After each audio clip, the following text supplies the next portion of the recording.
He is a God of restoration. Kayang-kaya po ng ating Panginoon na ibalik ang lahat ng ninakaw, sinira ng kaaway sa atin, higit pa po sa mga nawala sa atin. Pero alam niyo po, ang Diyos po ay Diyos din po siya ng mga bagong bagay. Diyos din po siya ng mga matitindi pwedeng mangyari sa buhay mo na higit pa sa mga iniisip mo, higit pa sa mga panalangin mo. Revelation 2:5, Behold, I am making all things new. God is able to give you something that you never had before. Kasi hindi na i-recycle ni Lord yung mga past victory mo. Hindi niya na yun uulitin.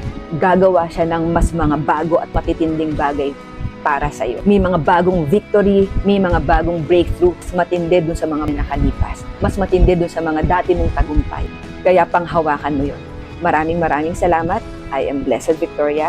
I am forever blessed, and so are you.